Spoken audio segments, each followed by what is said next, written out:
Now we have reached chapter 11. This symbol is a 10 plus 1. These weird little numbers are Roman numerals.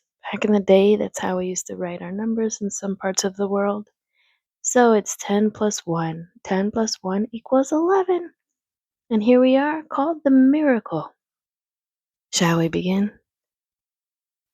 The next day was foggy. Everything on the farm was dripping wet. The grass looked like a magic carpet. Can you imagine? The asparagus patch looked like a silver forest. On foggy mornings, Charlotte's Web was truly a thing of beauty. This morning, each thin strand was decorated with dozens of tiny beads of water. So if you can picture it, Charlotte's Web is pretty much see-through, except it catches flies, and this morning it's catching raindrops. The raindrops are falling on my head. The web glistened in the light and made a pattern of loveliness and mystery, like a delicate veil. Even Lurvy, who wasn't particularly interested in beauty, noticed the web when he came with the pig's breakfast. He noted how clearly it showed up, and he noted how big and carefully built it was. And then he took another look, and he saw something that made him set his pail down. There, in the center of the web, neatly woven in block letters, was a message. It said, "Some pig." Oh, Lurvy felt weak. He brushed his hand across his eyes and stared harder at Charlotte's Web. It looks like she wrote him a message, huh? In today's time, a text message would be what Charlotte was leaving Lurvy. Oh, and here's the image. Can we see that? This is the message that says "some pig." And this is the spider web she used to make that message. Wow, Charlotte is so talented. Are you talented at drawing? Are you talented at writing your letters? "I'm seeing things," he whispered. He dropped to his knees and uttered a short prayer. Then, forgetting all about Wilbur's breakfast, he walked back to the house and called Mr. Zuckerman. "Bring, bring, bring, bring." "I think you better come down here to the pig pen," he said. "What's the trouble?" asked Mr. Zuckerman. "Anything wrong with the pig?" Not exactly," said Lurvy. Come and see for yourself." The two men walked silently down to Wilbur's yard.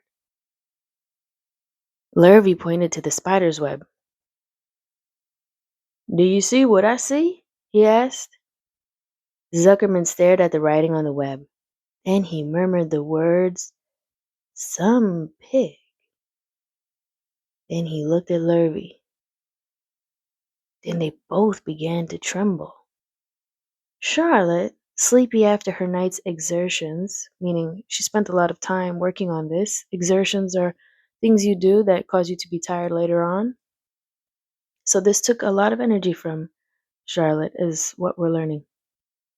So Charlotte, sleepy after her night's exertions, smiled as she watched. Wilbur came and stood directly under the web. "Some pig," muttered Lurvy in a low voice. "Some pig," whispered Mr. Zuckerman. They stared and stared for a long time at Wilbur. Then they stared at Charlotte. You don't suppose that spider," began Mr. Zuckerman. But he shook his head and didn't finish the sentence.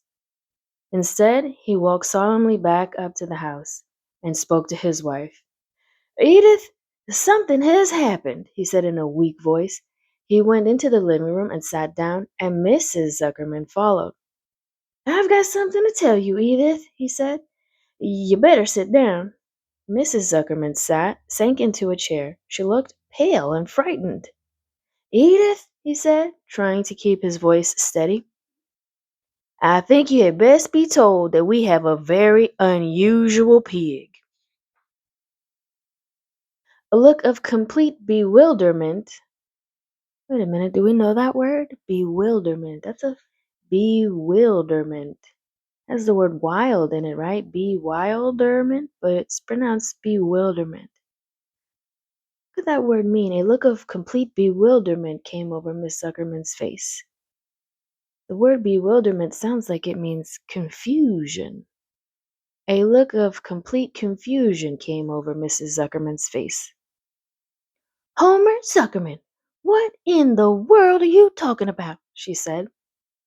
This is a very serious thing, Edith, he replied. Our pig is completely out of the ordinary.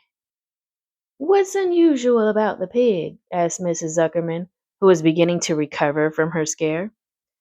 Oh, well, I don't really know yet, said Mr. Zuckerman. But we have received a sign, Edith, a mysterious sign.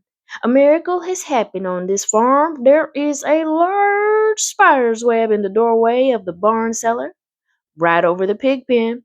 And when Lurvy went to feed the pigs this morning, he noticed the web because it was foggy. And you know how a spider's web looks very distinct in a fog.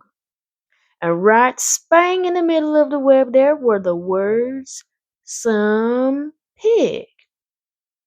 The words were woven right into the web. They were actually part of the web, Edith. I know because I've been down there and I've seen them. It says, some pig, just as clear can be. There can be no mistake about it. A miracle has happened and a sign has occurred here on earth, right on our farm. And we have no ordinary pig. Well, said Mrs. Zuckerman, it seems to me you're a little off. It seems to me we have no ordinary spider. Wow, that was very wise of Mrs. Zuckerman to understand that we're ignoring the main thing. The spider can write in English letters, knows her alphabet, and understands a way to communicate between animals and other animals. Humans are animals, but we don't speak spider. And spiders don't typically speak human. But this spider did. And that's pretty awesome.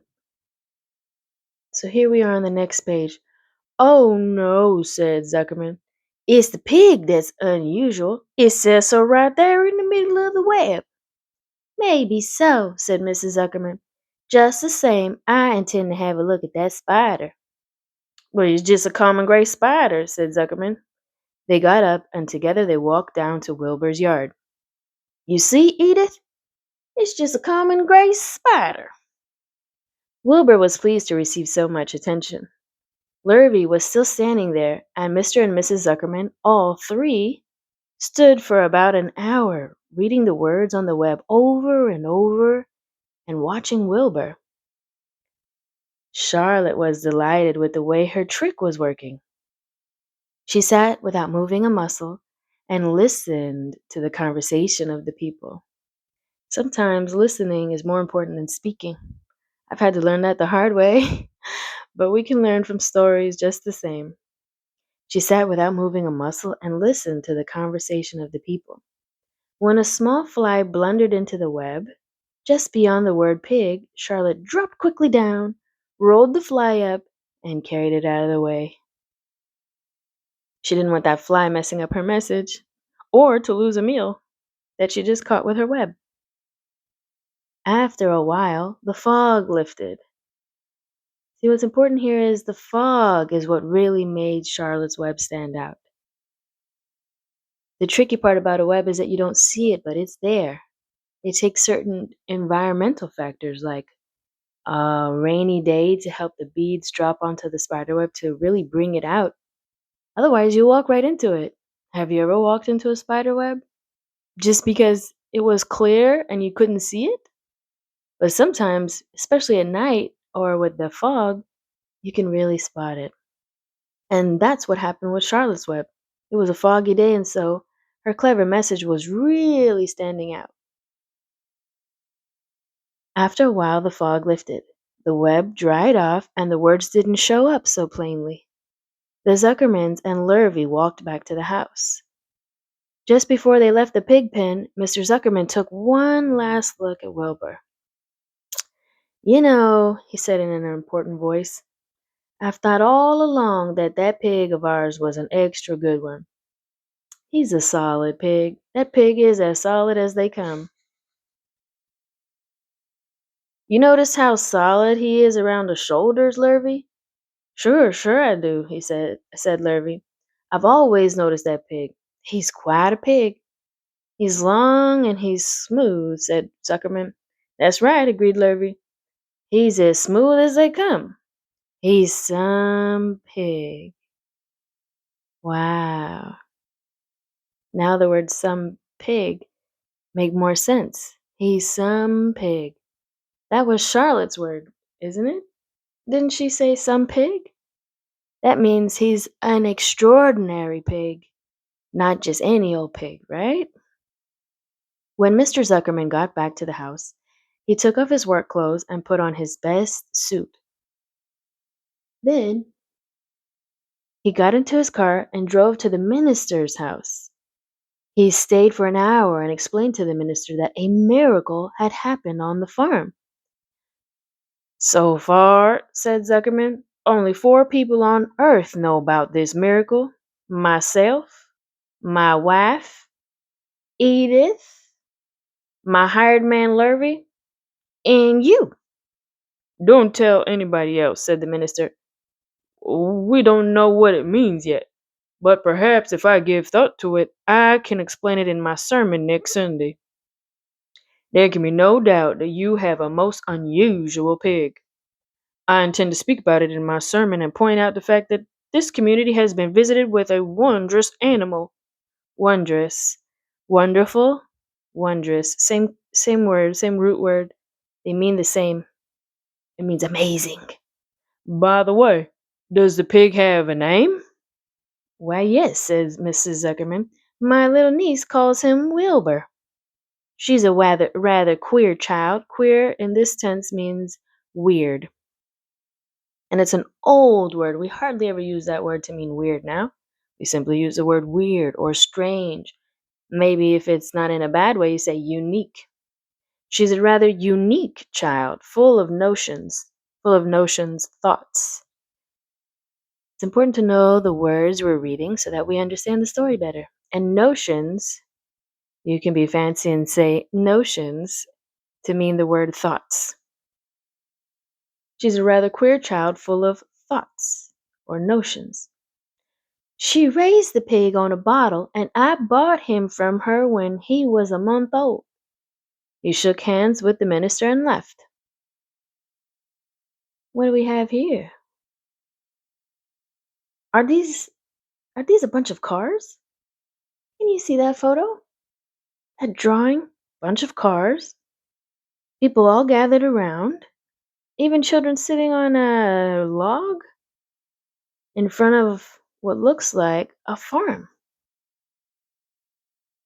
Wonder what could have happened. Let's go on. Secrets are hard to keep. Long before Sunday came, the news spread all over the county. Everybody knew that a sign had appeared in a spider's web on the Zuckerman place. Everybody knew that the Zuckermans had a wondrous pig.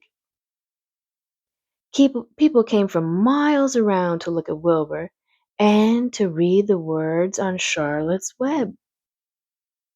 The Zuckerman's driveway was full of cars and trucks from morning till night. Fords and Chevys and Buick Roadmasters and GMC pickups and Plymouths and Studebakers and Packers and DeSoto. These are all different types of cars that I don't know most of them, but just imagine a bunch of trucks, a bunch of different styles, different colors, all types, with gyromatic transmissions and Oldsmobiles with rocket engines and Jeep station wagons and Pontiacs. So, pretty much loud trucks and cars, annoyingly loud, perhaps. And can you imagine a bunch of them? This is as if everybody showed up to the Zuckerman's farm ready to have a concert, but it was just to see Charlotte's Web and Wilbur. The news of the wonderful pig spread clear up into the hills, and farmers came rattling down in buggies and buckboards. Really, those are old styles. So, everyone was coming out.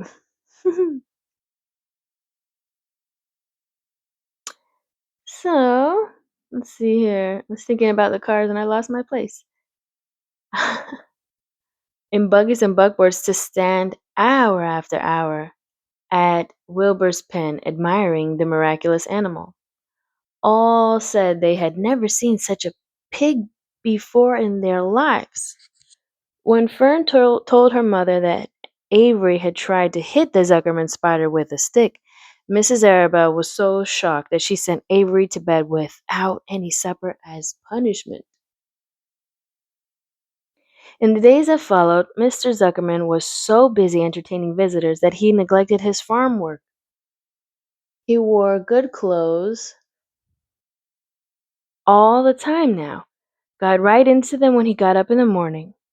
Mrs. Zuckerman prepared special meals for Wilbur. Oh, now everybody's treating Wilbur extra nicely, because he's so popular in the town due to Charlotte's message. Lurvy shaved and got a haircut, and his principal farm duty was to feed the pig while people looked on. Mr. Zuckerman ordered Lurvy to increase Wilbur's feedings from 3 meals a day to 4 meals a day. The Zuckermans were so busy with visitors they forgot about other things on the farm. The blackberries got ripe, and Mrs. Zuckerman failed to put up any blackberry jam. The corn needed hoeing, and Larry didn't find time to hoe it because they were so busy with their new fame about a famous pig that they were neglecting their duties. On Sunday, the church was full. The minister explained the miracle. He said that the words on the spider's web proved that human beings must always be on the watch for the coming of wonders. In other words, watch out in nature for beautiful, miraculous things. Don't just always have your head in a book or thinking about other things. You might just miss amazing parts of life if you're not paying attention. And that's what the minister's word was about. All in all, the Zuckerman's pig pen was the center of attraction. Fern was happy, for she felt that Charlotte's trick was working and that Wilbur's life would be saved. But she found that the barn was not nearly as pleasant. Too many people. She liked it better when she could be all alone with her friends, the animals. Chapter 12. That's X means 10, and these little I's mean 1, 1. So 10 plus 1 plus 1 is 12. Chapter 12. A meeting. So this one was about the miracle, right? And the miracle was Charlotte spelling out a message for the humans to save Wilbur. One evening, a few days after the writing had appeared in Charlotte's Web, the spider called a meeting of all the animals in the barn cellar. I shall begin by calling the roll. Wilbur? Here, said the pig. Gander? Here, here, here, said the gander. You sound like 3 ganders, muttered Charlotte. Why can't you just say, here? Why do you have to repeat everything? It's my idiosyncrasy. Idiosyncrasy, it means just a weird thing about that person or something special about that person, replied the gander. Goose? Said Charlotte. Here, here, here, said the goose. Charlotte glared at her. Goslings 1 through 7? Beep, beep, beep, beep, beep, beep, beep, beep, beep, beep, beep, beep. Let's count how many times they do beep, beep, beep. If she says that there's 7, there should be 7 written down, right? Let's see, we have 1 beep, beep, beep, two BBBs, three BBBs, four BBBs, five BBBs, six BBBs, and last but not least, seven BBBs, said the goslings. So they seem like they're all there, right? This is getting to be quite the meeting, said Charlotte. Anybody would think we have had three ganders. Oh, that's Charlotte speaking. Anybody would think that we had three ganders, three geese, and 21 goslings. Sheep? Answered the sheep all together. Lambs? Answered the lambs all together. Templeton? No answer. Templeton? No answer. Well, we are all here except the rat, said Charlotte. Oh, wow, I wonder where Templeton went. I guess we can proceed without him. Now, all of you must have noticed that what's been going on around here the last few days. The message I wrote in my web praising Wilbur has been received. The Zuckermans have fallen for it, and so has everybody else. Zuckerman thinks Wilbur is an unusual pig, and therefore he won't want to kill him and eat him. I dare say my trick will work and Wilbur's life can be saved. Hooray! Cried everyone. Cried in this context doesn't mean boo hoo, cried. It means shouted. Hooray! Cried everybody. Thank you very much, said Charlie. Now, I called this meeting in order to get suggestions. I need new ideas for the web. People are already getting sick of reading the word some pig. If anybody can think of another message or remark is another word for comment, I'll be glad to weave it into the web. Any suggestions for a new slogan? Slogan is another way to say message, branding, thinking of a way to market something like a new catchy thing about Wilbur that we can use. How about Pig Supreme? Asked one of the lambs. Pig Supreme? That sounds boring. No good, said Charlotte. It sounds like a rich dessert. And basically, we're trying not to eat Wilbur. So, if we look up for a second at this picture, this drawing, we see everyone in a meeting with Charlotte, the head boss, trying to think of a new message that we can write because people were getting bored with reading Some Pig, and we needed something new and jazzy to keep them from wanting to think about, I don't know, eating Wilbur because he's a tasty looking pig. These are all the animals together. What do we see here? Oh, wow, Wilbur really got big, didn't he? All that fourth meal is giving him an extra belly. And we see the ducklings right here, the goose, the geese, the gander, the sheep, and who's that over there? Hey, that's Fern. Hey, Fern. How about terrific, terrific, terrific? Asked the goose. Cut that down to one terrific, and they will do very nicely, said Charlotte. I think terrific might impress Zuckerman.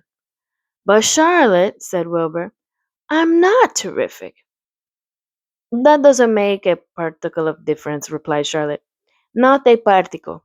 People believe almost anything they see in print. Does anybody here know how to spell terrific?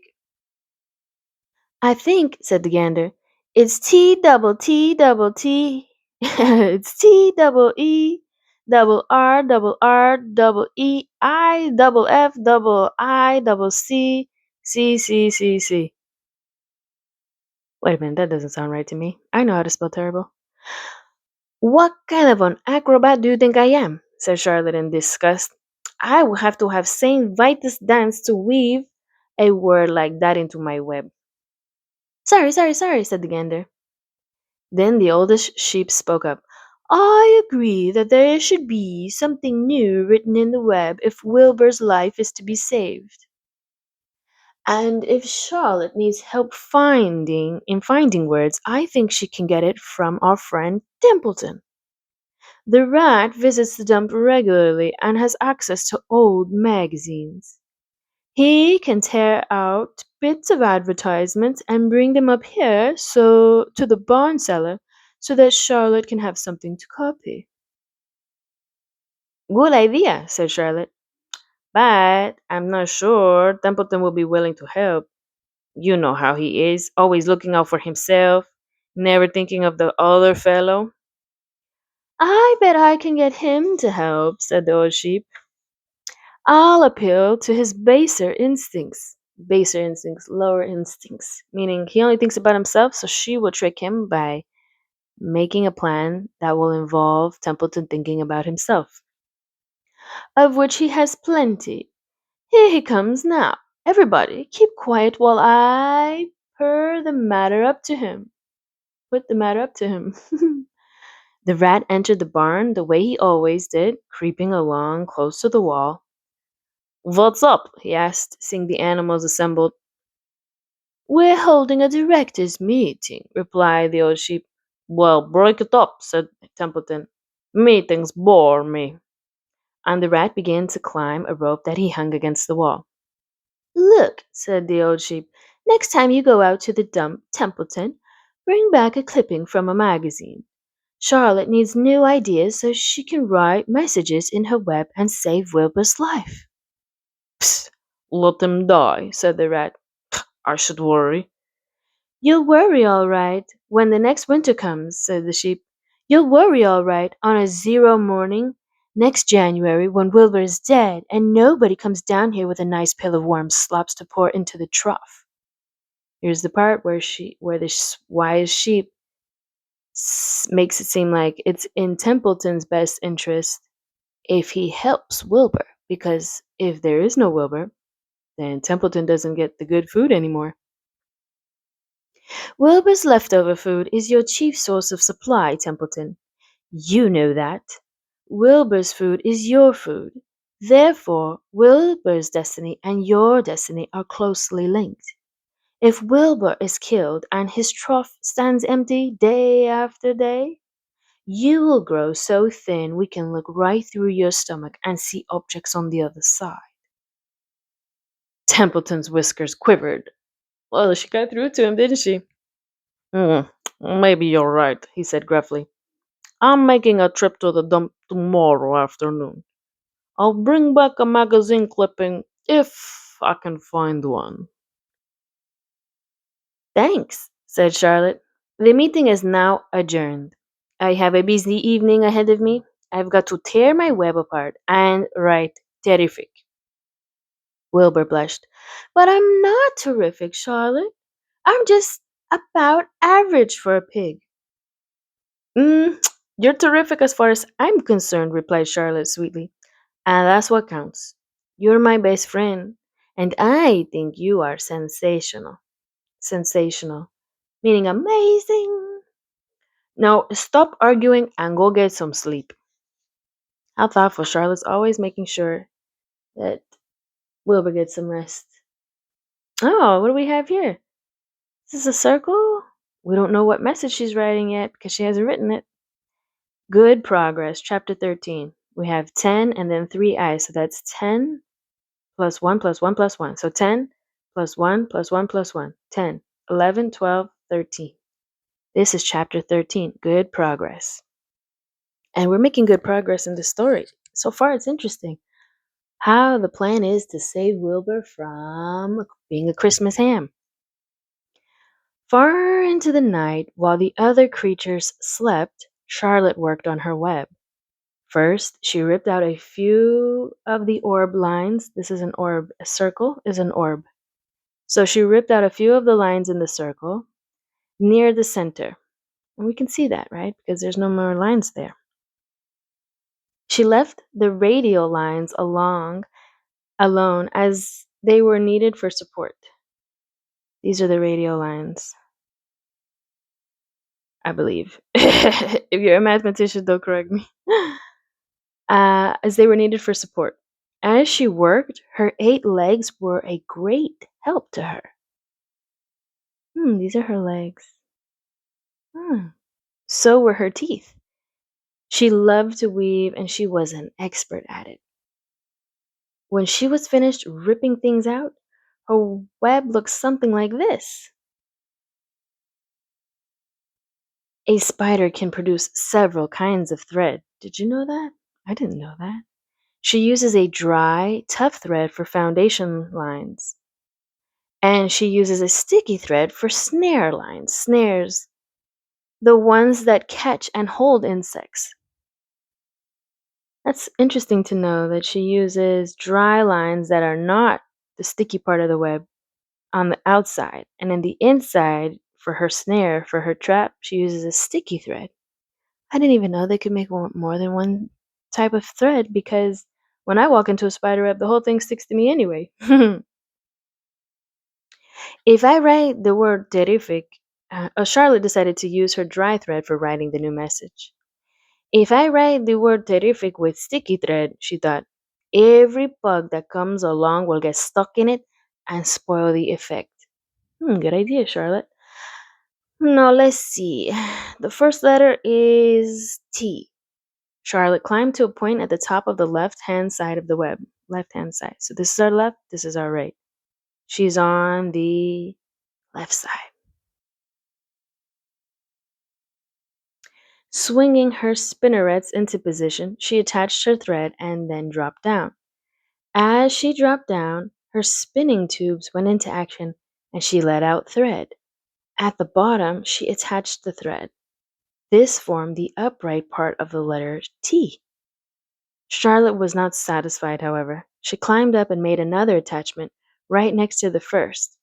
Then she carried the line down so that she had a double line instead of a single line. It will show up better if I make the whole thing with double lines. Well, that sounds like a lot of work, Charlotte. You must really love Wilbur. She climbed back up, moved over about an inch, to the left, touched her spinnerets to the web, and then carried a line across the right, forming the top of the T. She repeated this, making it double. Her 8 legs were very busy helping. Now for the E. Charlotte got so interested in her work, she began to talk to herself, as though to cheer herself on. If you had been sitting quietly in the barn cellar that evening, you would have heard something like this. Now, for the R, up we go. Attach, descend. Pay outline. Whoa, attach, good. Up you go. Repeat, attach, descend, pay outline. Whoa, girl, steady now. Attach, climb, attach, over to the right. And this is her talking to herself, remember? Up you go, repeat, attach, descend, pay outline. Whoa, girl, steady now. Attach, climb, attach, over to the right. Pay outline, attach. Now, right and down and swing that loop around and around. Now into the left. Attach, climb, repeat. Okay, easy. Keep those lines together now. Then out and down for the leg of the R. Pay outline. Whoa, attach, ascend, repeat. Good girl. That's a lot of work she's doing over there.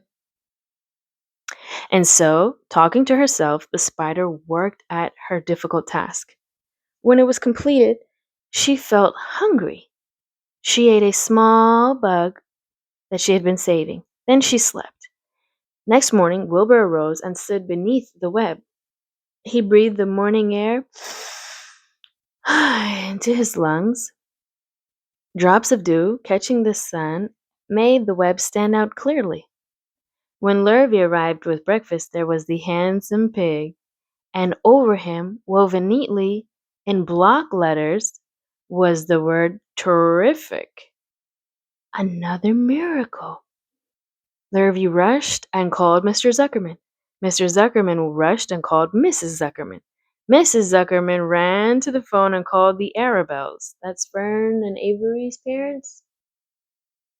Can we see that? Let's boost this up just a little bit. There we go. The Arabelles climbed into their truck and hurried over. Now let's take a look at the picture. Hey, that's the double lettering she was talking about before. If we see, what did the other one look like?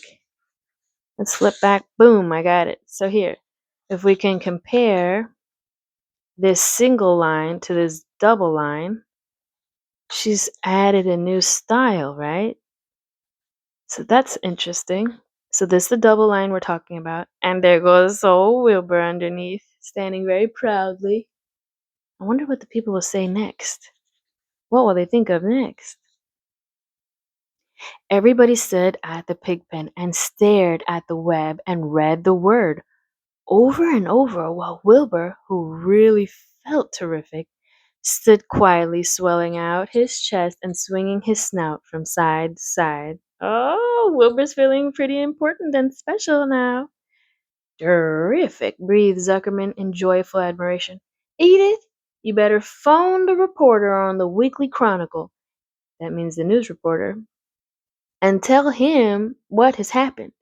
He'll want to know about this. He may want to bring a photographer. There isn't a pig in the whole state that is as terrific as our pig. The news spread. People who had journeyed to see Wilbur when he was some pig came back again to see him now that he was terrific. That afternoon, Mr. Zuckerman went to milk the cows and clean out the tie-ups. He was still thinking about what a wondrous pig he owned. Lurvy, he called, there is to be no more cow manure thrown down into that pig pen. I have a terrific pig. I want that pig to have clean, bright straw every day for his bedding. Understand? So, looks like Wilbur is getting an upgrade to his living conditions. It's like he's going from sleeping on a pile of clothes to sleeping on a huge, gigantic, soft fluffy cloud, basically. That's the upgrade because now Wilbur is getting more and more famous.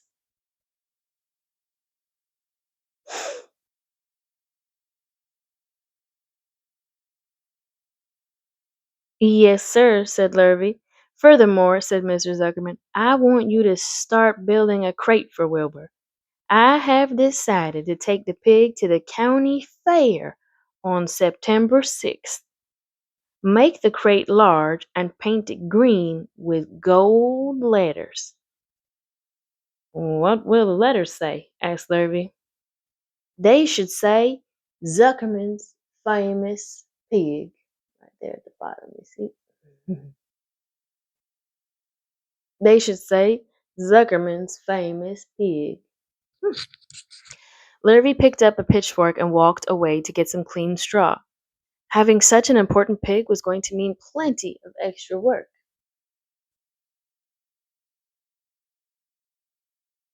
He could see that. Below the apple orchard, at the end of a path, was the dump where Mr. Zuckerman threw all sorts of trash and stuff that nobody wanted anymore.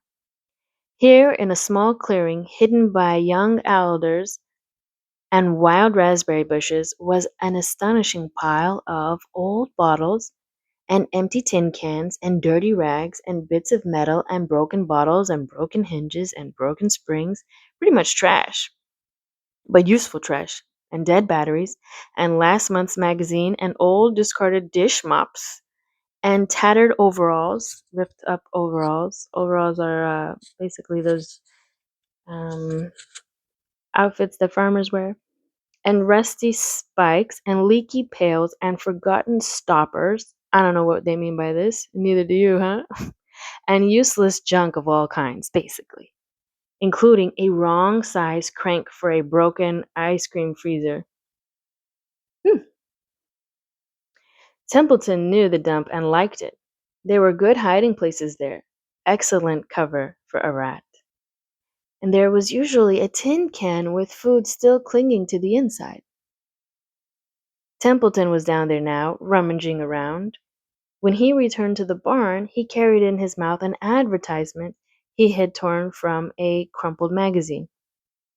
How's this? He asked, showing the ad to Charlotte. Because if we remember, they were looking for a magazine, and in this pile was last month's magazine. So Templeton, being resourceful, remembering what we needed, he brought it to Charlotte.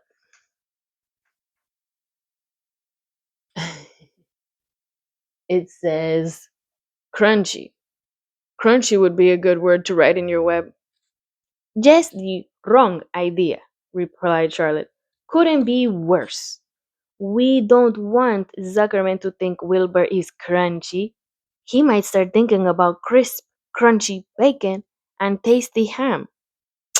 That would put ideas into his head. We must advertise Wilbur's noble qualities, not his tastiness. Go get another word, please, Templeton. And this is the image of Templeton rummaging through, digging through the trash heap. We see bottles, springs, more bottles, and the word crunch in a magazine. This is what Templeton the rat, with his long tail, cut out with his teeth and brought back to Charlotte, who thought it was a bad idea to remind people how tasty and crunchy Wilbur might be if they made him into bacon.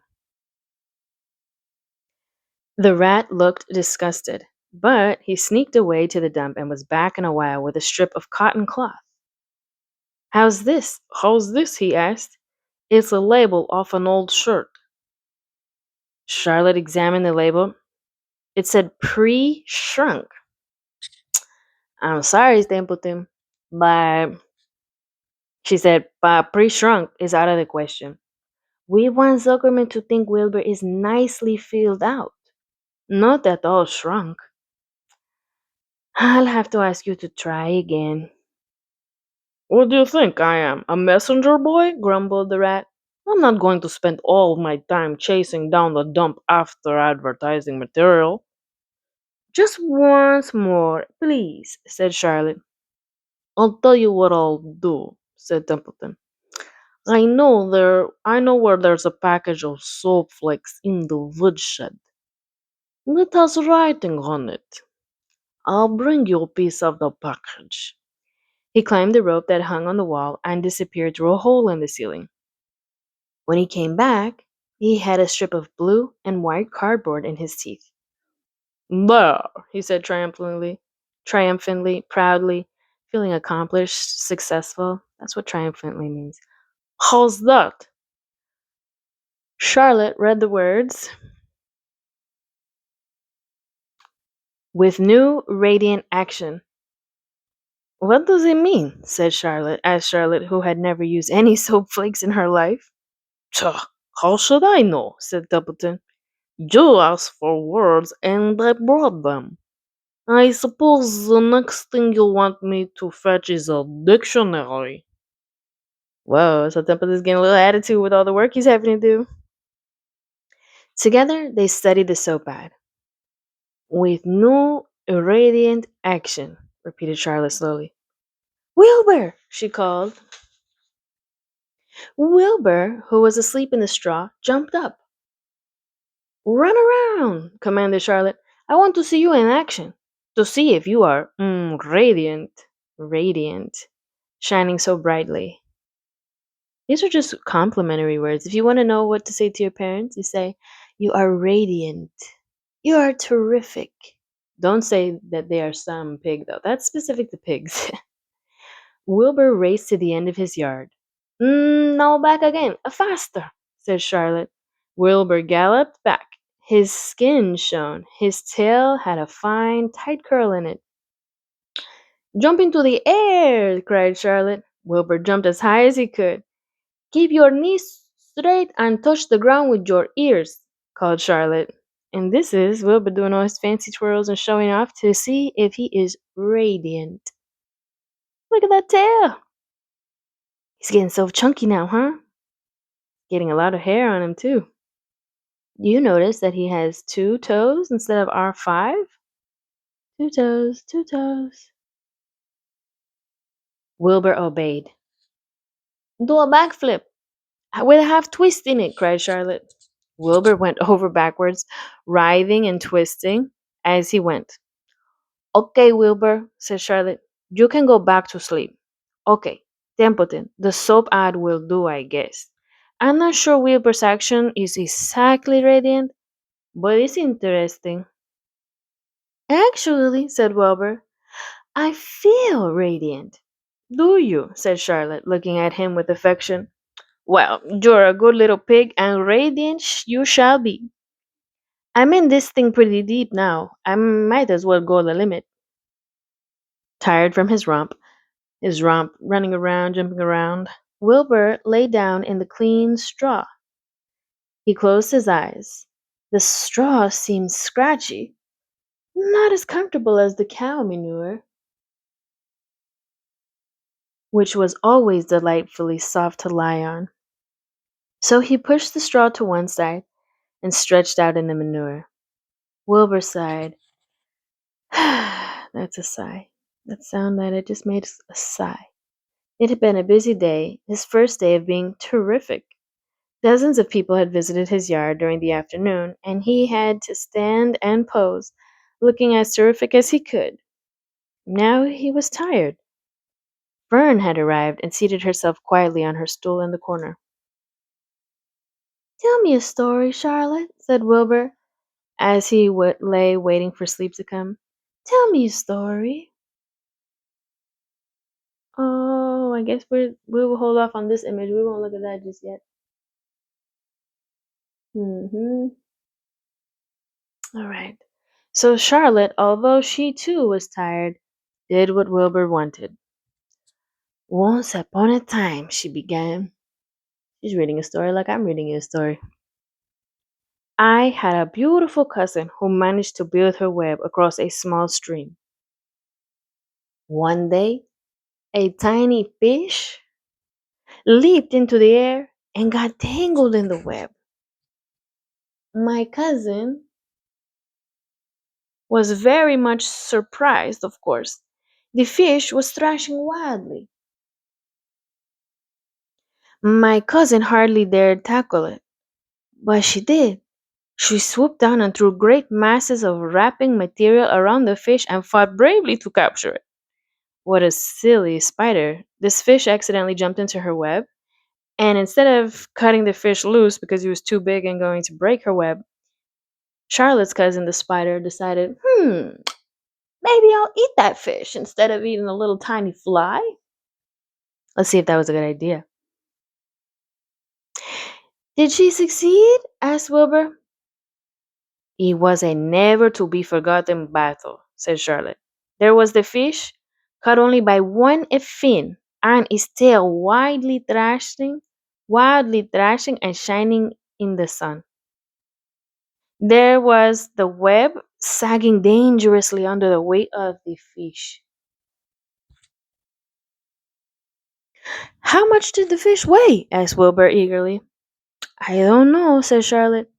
There was my cousin, slipping in, dodging out, beaten mercilessly over the head by the wild thrashing fish, dancing in, dancing out, throwing her threads, and fighting hard. First, she threw a left around the tail. The fish lashed back. Then, a left to the tail and a right to the midsection. The fish lashed back. Then she dodged to one side and threw a right and another right to the fin. Then a hard left to the head, while the web swayed and stretched. Then what happened? Asked Wilbur. Nothing, said Charlotte. The fish lost that fight. My cousin wrapped it up so tight it couldn't budge. Couldn't budge, couldn't move. Then what happened? Asked Wilbur. Nothing, said Charlotte. My cousin kept the fish for a while and then, when she got good and ready, she ate it. Tell me another story, begged Wilbur. So Charlotte told him about another cousin of hers, who was an aeronaut. What is an aeronaut? Asked Wilbur. Good question, because I want to know what an aeronaut is too. An aeronaut, a balloonist, said Charlotte. So an aeronaut is a balloonist. That's pretty cool. I love balloons, so now I'm going to call myself an aeronaut, a balloonist, someone who makes designs with balloons. An aeronaut. A balloonist, said Charlotte. My cousin used to stand on her head and let out enough thread to form a balloon. Then she'd let go and be lifted into the air and carried upward on the warm wind. Is that true? Asked Wilbur. Or are you just making it up? It's true, replied Charlotte. I have some very remarkable cousins. And now, Wilbur, it's time you went to sleep. Sing something, begged Wilbur. My goodness, Wilbur, just go to sleep and leave Charlotte alone. Closing his eyes, so Charlotte sang a lullaby, while crickets chirped in the grass and the barn grew dark. And this was the song she sang. Sleep, sleep, my love, my only. Deep, deep in the dawn and the dark.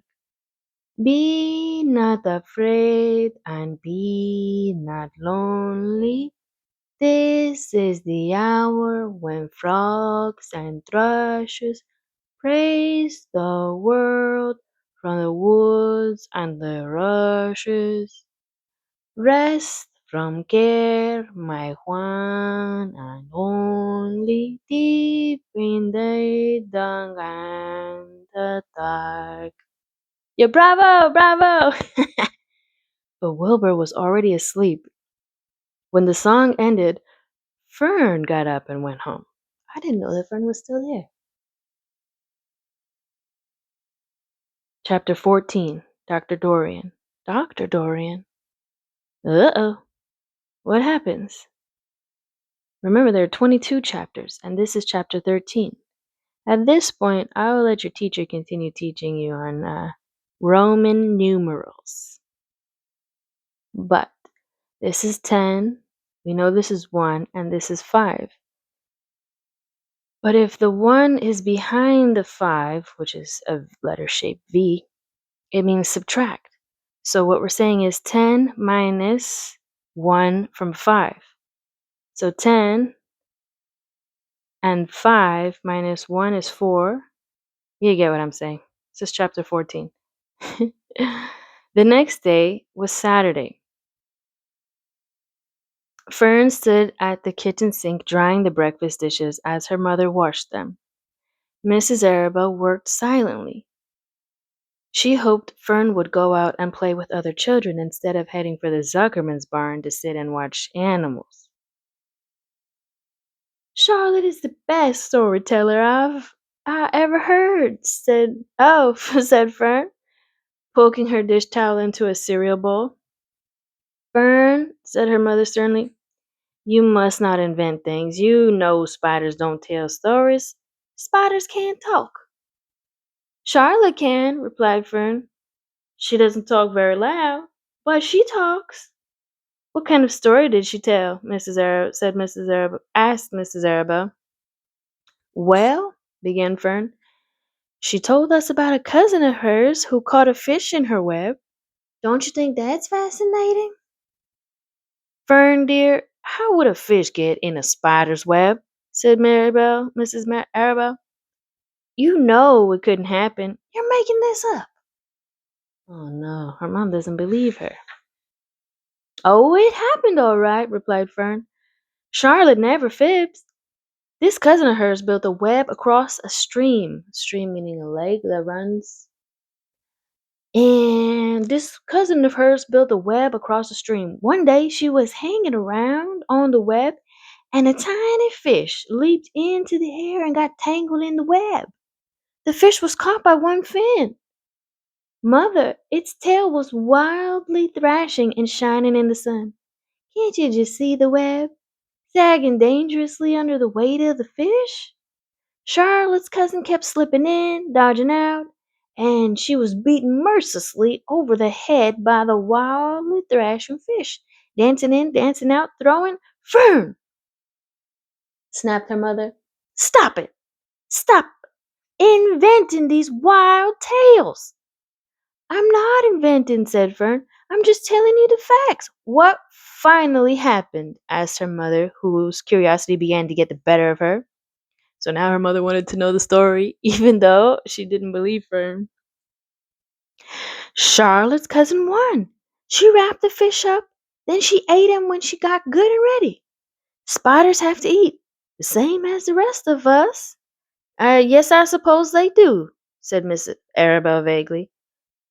Charlotte has another cousin who is a balloonist. She stands on her head, lets out a lot of line, and is carried aloft on the wind above. On the wind. Mother, wouldn't you simply love to do that? Yes, I would, come to think of it, replied Miss Arabelle. But Fern, darling, I wish you would play outdoors today instead of going to Uncle Homer's barn. Find some of your playmates and do something nice outdoors. You're spending too much time in that barn. It isn't good for you to be alone so much. Alone? Said Fern. Alone? My best friends are in the barn cellar. It's a very sociable place, full of friends and talking. Not at all lonely. Fern disappeared after a while, walking down the road toward Zuckerman's. Her mother dusted their sitting room. As she worked, she kept thinking about Fern. It didn't seem natural for a little girl to be so interested in animals.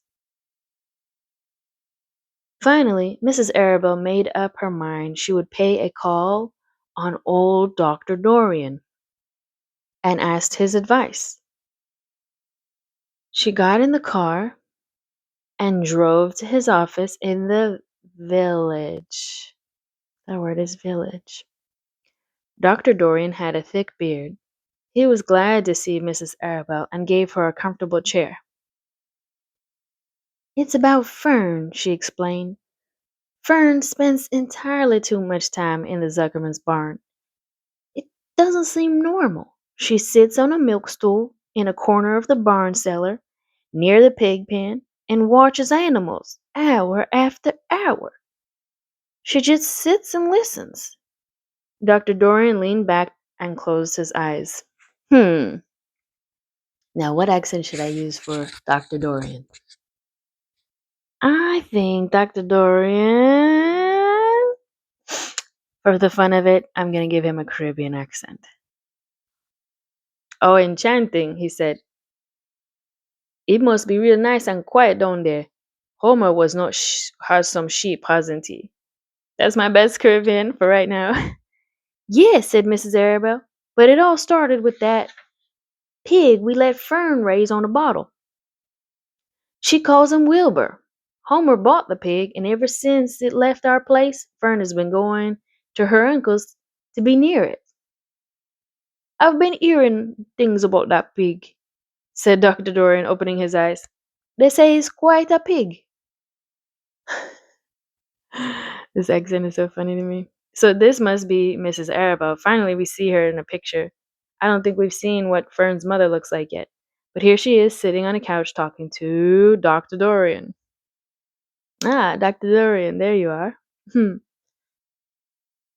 Hey, have you heard about the words that appeared in the spider's web?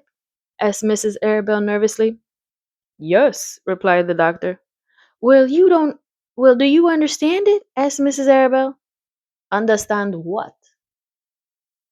Do you understand how there could be any writing in a spider's web?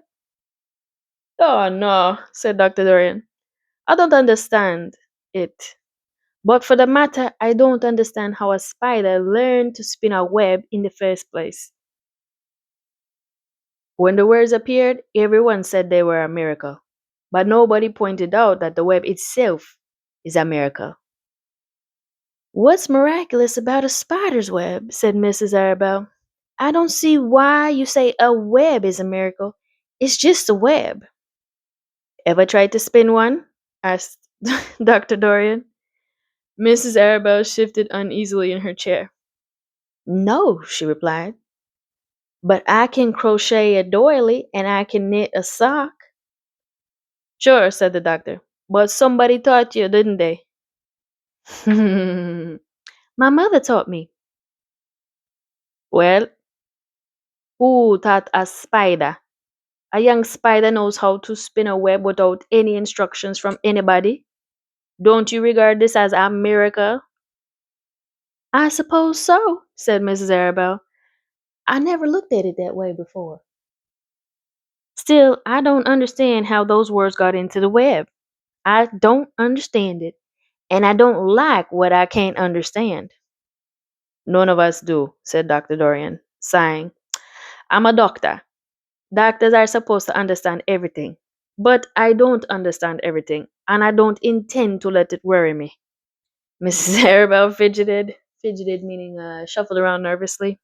She was uncomfortable by hearing the doctor say that she doesn't need to understand everything. Fern says the animals talk to each other. Dr. Dorian, Do you believe animals talk? I never heard one say anything, he replied, but that proves nothing.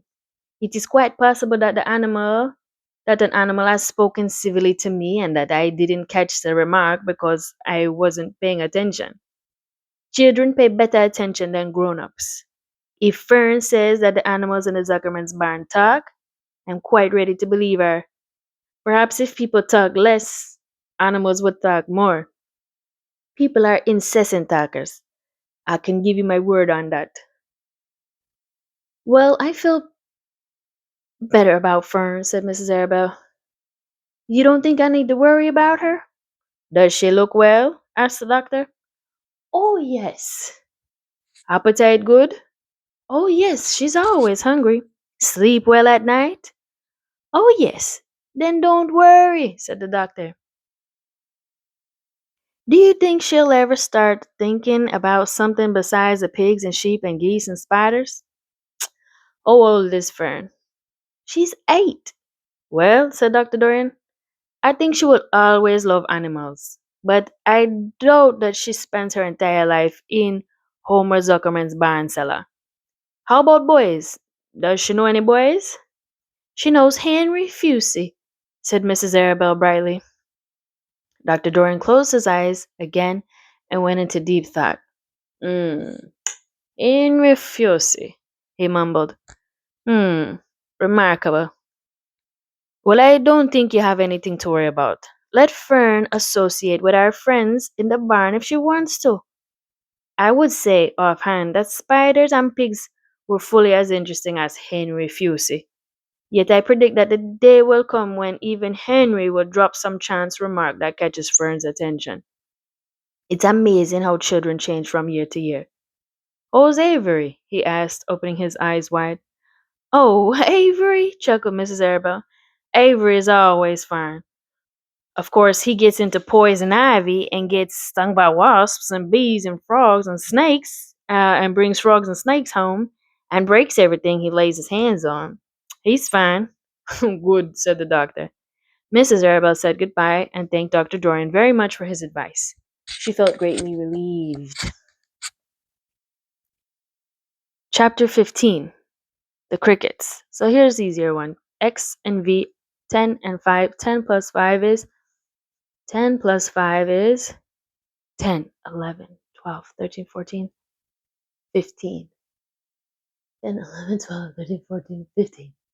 Here we go. I was out of frame. Sorry. Chapter 15. The Crickets. All right. So the crickets sang in the grasses. They sang the song of summer's ending, a sad, monotonous song. Summer is over and gone. They sang over and gone, over and gone. Summer is dying, dying. That's not a happy song at all. The crickets must be sad that it was about to get colder. The crickets felt it was their duty to warn everybody that summertime cannot last forever. Even on the most beautiful days in the whole year, the days when summer is changing into fall, the crickets spread the rumor of sadness and change. Everybody heard the song of the crickets. Avery and Fern Arabelle heard it as they walked the dusty road. They knew that school would soon begin again. The young geese heard it and knew that they would never be little goslings again. Charlotte heard it and knew that she hadn't much time left. Mrs. Zuckerman, at work in the kitchen, heard the crickets, and a sadness came over her, too. Another summer gone, she sighed. Lurvy, at work, building a crate for Wilbur, heard the song and knew it was time to dig potatoes. Summer is over and gone, repeated the crickets. How many nights till frost, sang the crickets. Goodbye, summer, goodbye, goodbye. The sheep heard the crickets, and they felt so uneasy they broke a hole in the pasture fence and wandered up into the field across the road. The gander discovered the hole and let his family through, and they walked to the orchard and ate the apples that were lying on the ground. A little maple tree, if you ever had maple syrup, that's how you spell maple, Maple. A little maple tree in the swamp heard the cricket's song and turned bright red with anxiety. Wilbur was now the center of attraction on the farm. Good food and regular hours were showing results. Wilbur was a pig any man would be proud of. One day, more than 100 people. How do we write the number 100? What's the first number? 1. What's the second number? 0. And what's the third number? 0. So we have 100. That's 100. So then we have one day more than 100 people came to stand at his yard and admire him. Charlotte had written the word radiant, and Wilbur really looked radiant as he stood in the golden sunlight. Ever since the spider had befriended him, befriended means became friends with, ever since the spider had befriended him, he had done his best to live up to his reputation. When Charlotte's Web said some pig, Wilbur had tried hard to look like some pig.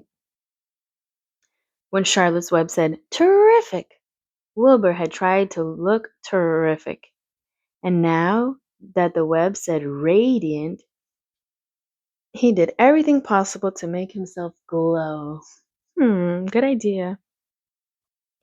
It is not easy to look radiant, but Wilbur threw himself into it with a will.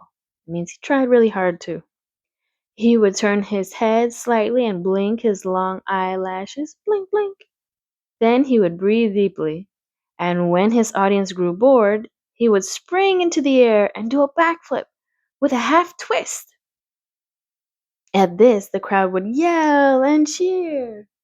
How's that for a pig? Mr. Zuckerman would ask, well pleased with himself. That pig is radiant. Some of Wilbur's friends in the barn worried for fear all this attention would go to his head and make him stuck up. But it never did. Wilbur was modest, meaning that he knows who he is, he's proud of who he is, but he doesn't need to be bragging about it and mean to other people because of him believing that he's better than anyone. See, Wilbur never became, uh, never thought to himself that he was better than anyone. That's him being modest. Fame did not spoil him. He still worried some about the future, as he could hardly believe that a mere spider would be able to save his life. Sometimes, at night, he would have a bad dream. He would dream that men were coming to get him with knives and guns. But that was only a dream. In the daytime, Wilbur usually felt happy and confident. No pig ever had truer friends, and he realized that friendship is one of the most satisfying things in the world. Even the song of the crickets did not make Wilbur too sad. He knew it was almost time for the country fair, and he was looking forward to the trip. If he could distinguish himself at the fair, if he could set himself apart, if he can grab the spotlight, distinguish himself at the fair, and maybe win some prize money, he was sure Zuckerman would let him live. Charlotte had worries of her own, but she kept quiet about them. What could be troubling Charlotte? This whole time we were focusing on Wilbur, but what could Charlotte be worried about? You're going with me, aren't you, Charlotte? He said. Well, I don't know, replied Charlotte. The fair comes at a bad time for me. I shall find it inconvenient to leave home, even for a few days. Why? Asked Wilbur. I just don't feel like leaving my web. Too much going on around here. Please, come with me, begged Wilbur. I need you, Charlotte. I can't stand going to the fair without you. You've just got to come. No, said Charlotte. I believe I better stay home and see if I can get some work done. Oh, what kind of work? Asked Wilbur. Egg laying. It's time I made an egg sack and filled it with eggs. I didn't know you could lay eggs, said Wilbur in amazement. Oh, sure, said the spider. I'm versatile. Versatile. Has many talents. Versatile. Something that has many ways. One thing that has many ways. Oh, what does versatile mean? Full of eggs? Asked Wilbur. Certainly not, said Charlotte. Versatile means I can turn with ease from one thing to another. It means I don't have to limit my activities to spinning and trapping and stunts like that. Why don't you come with me to the fairgrounds and lay your eggs there? Pleaded Wilbur. It would be wonderful fun. Charlotte gave her web a twitch and moodily watched it sway. I'm afraid not, she said. You don't know the first thing about egg laying, Wilbur. I can't arrange my family duties to suit the management of the county fair.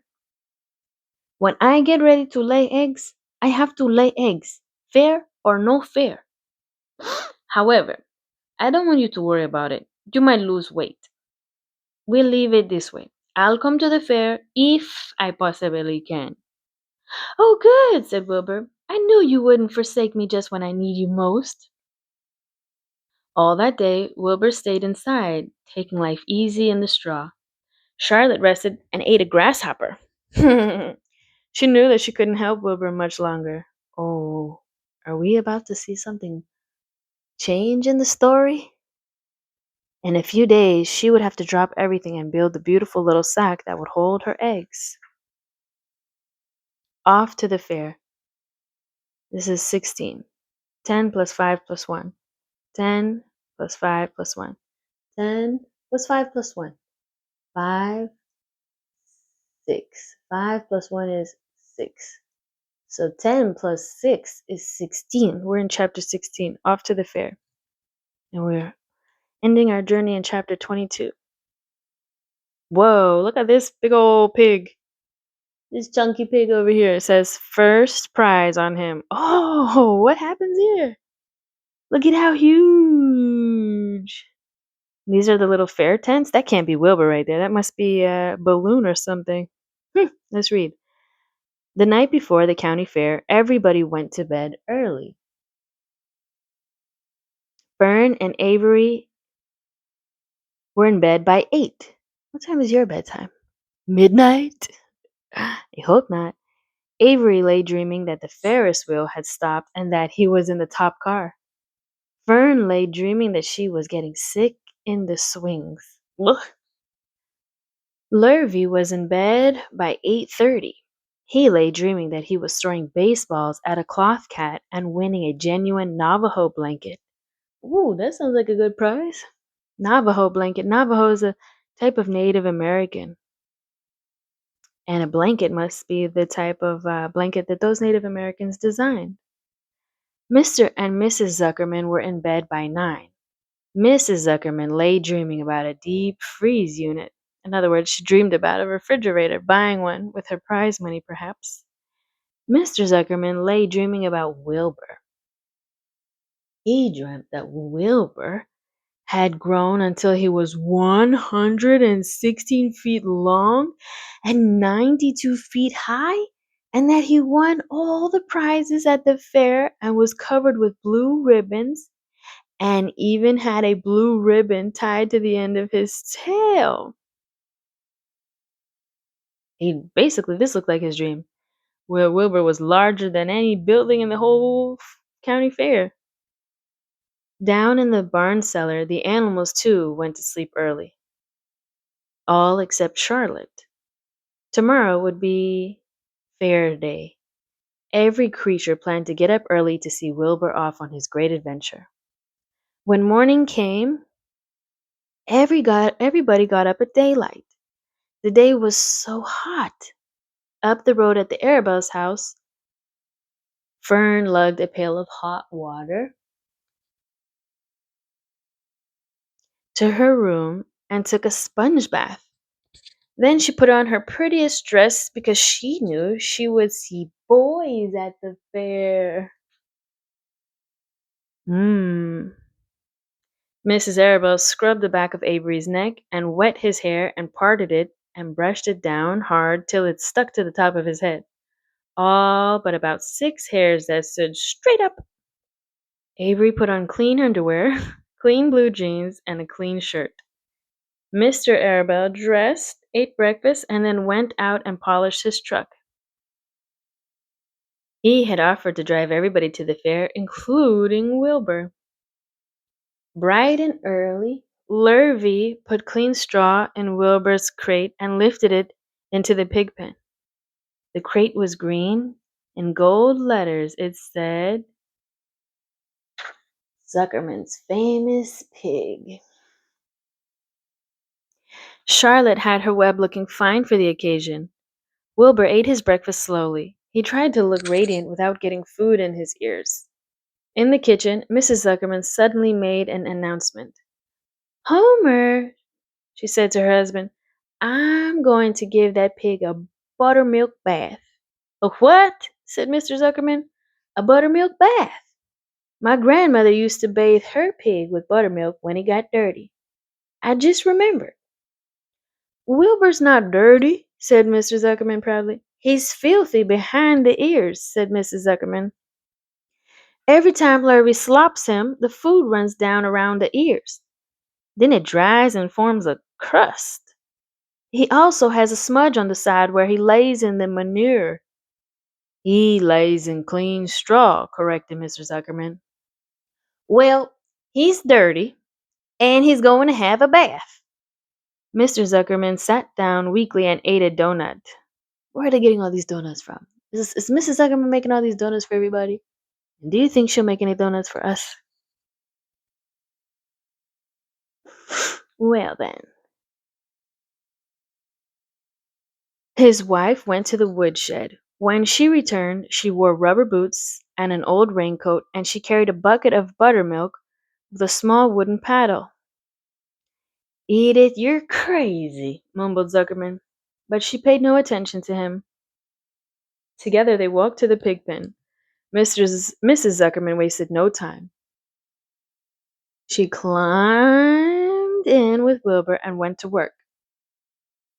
There she is right now. This must be Mr. Zuckerman watching his wife, Mrs. Zuckerman, with her boots on, use a wooden paddle and pour, while she pours, buttermilk to give Wilbur a bath.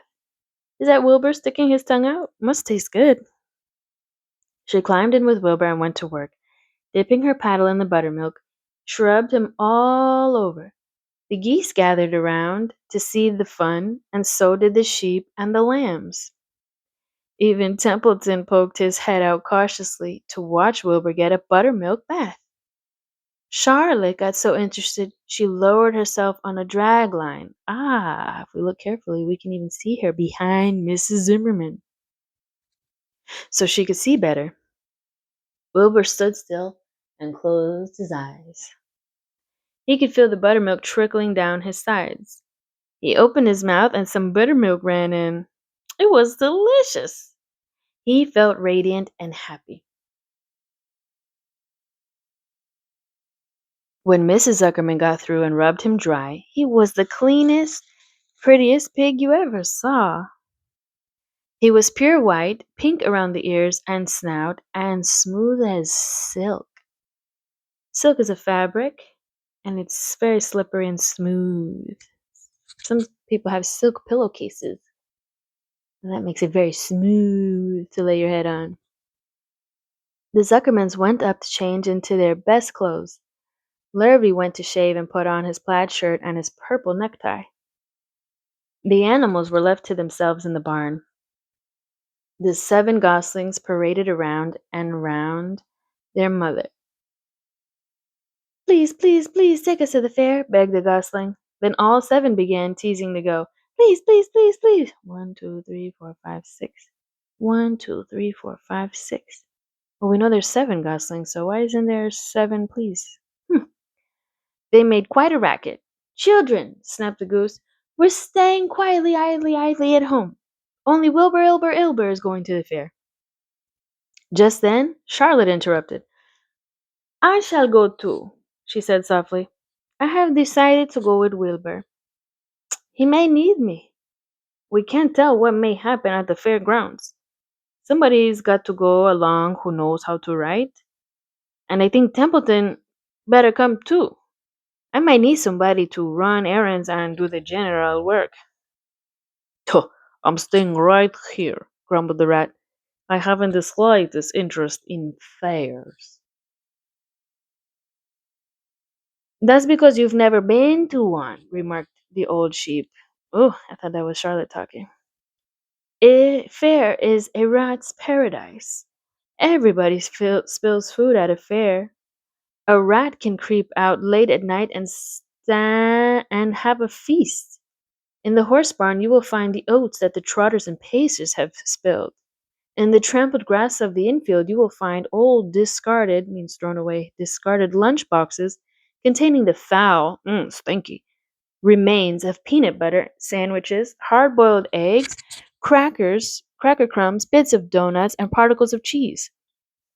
In the hard packed dirt of the midway, after the glaring lights are out and dirt, ooh, this is a bunch of are out and the people have gone home to bed, you will find a veritable treasure of popcorn fragments, frozen custard dribblings, candied apples. I love candied apples.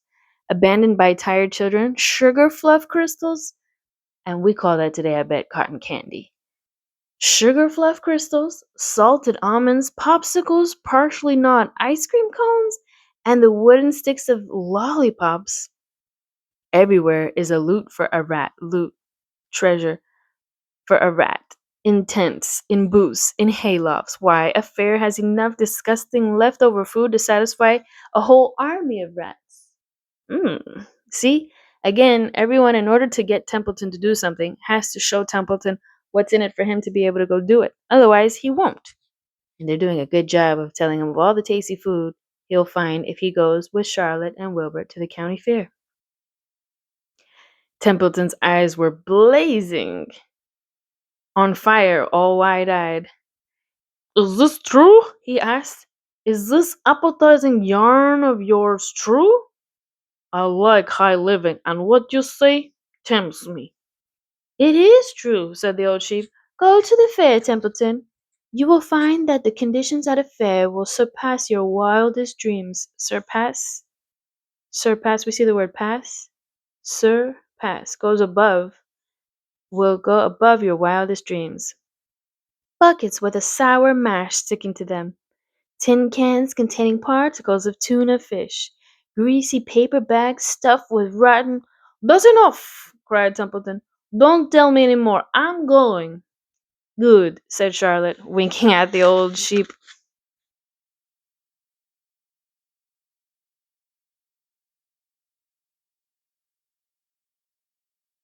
No, then, there is no time to be lost. Wilbur will soon be put into the crate.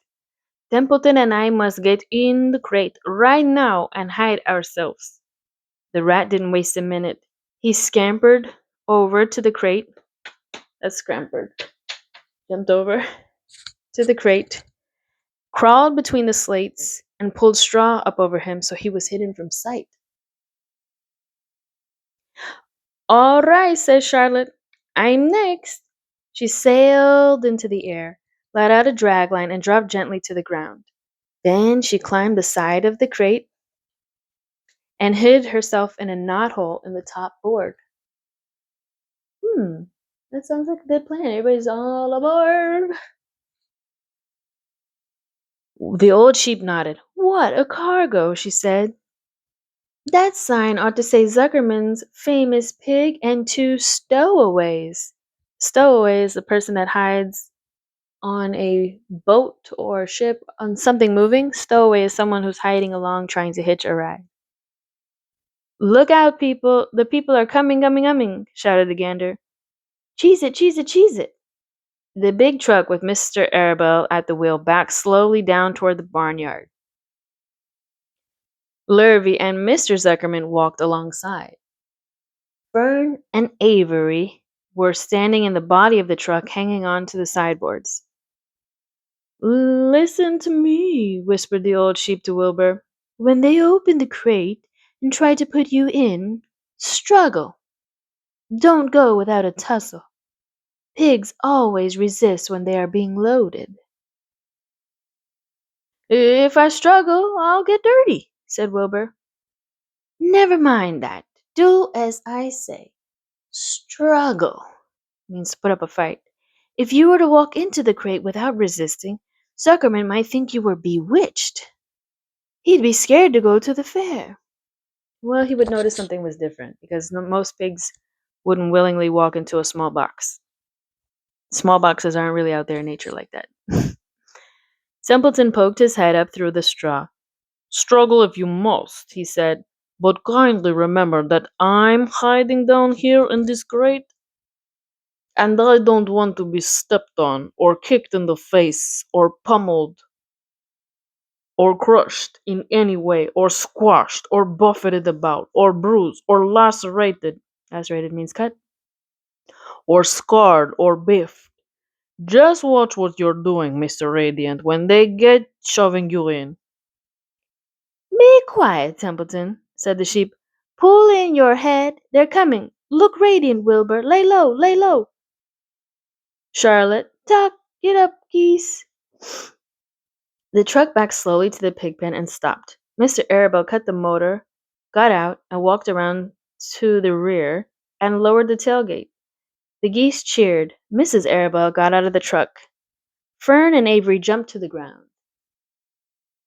Mrs. Zuckerman came walking down from the house. Everybody lined up at the fence and stood for a moment admiring Wilbur and the beautiful green crate. Nobody realized that the crate already contained a rat and a spider. "That's some pig," said Mrs. Arabelle. "He's terrific," said Lurvy. "He's very radiant," said Fern, remembering the day he was born. Well, remember now, Fern was the one who saved him. And this is how the adventure began. "Well," said Mrs. Zuckerman, "he's clean anyway. The buttermilk certainly helped." Mr. Arabelle studied Wilbur carefully. "Yes, he's a wonderful pig," he said. "It's hard to believe that he was the runt of the litter, runt, smallest one of the litter, which is a bunch of animals born at one time. You know how cats have litters, dogs have litters? Animals can have more than one birth. So humans are an animal, and people have twins. Humans have twins, so we would have a litter. You'll get some extra good ham and bacon, Homer, when it comes time to kill that pig. They're still thinking about killing Wilbur? Even all of this work that Charlotte is doing to make Wilbur seem amazing?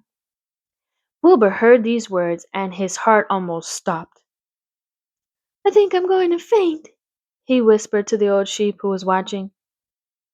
"Kneel down," whispered the old sheep. "Let the blood rush to your head." Wilbur sank to his knees, all radiance gone. His eyes closed. "Look!" screamed Fern. "He's fading away." "Hey, watch me!" yelled Avery, crawling on all fours into the crate. "I'm a pig! I'm a pig!" Avery's foot touched Templeton under the straw. "What a mess!" thought the rat. "What fantastic creature boys are! Why did I let myself in for this?" The geese saw Avery in the crate and cheered. "Avery, you get out of that crate this instant," commanded his mother. "What do you think you are?" "I'm a pig!" cried Avery, tossing handfuls of straw into the air. "The truck is rolling away, Papa," said Fern. Oh, wow, what a chaos. The truck, with no one at the wheel, had started to roll downhill. Mr. Arabelle dashed to the driver's seat, ran over quickly, and pulled out the emergency brake. The truck stopped.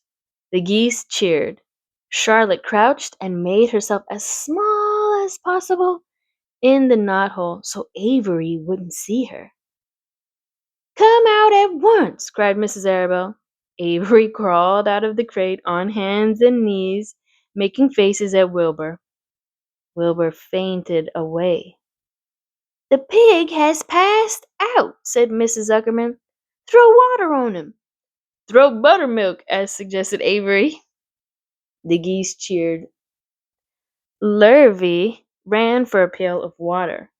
Fern climbed into the pen and knelt by Wilbur's side. "It's sunstroke," said Zuckerman.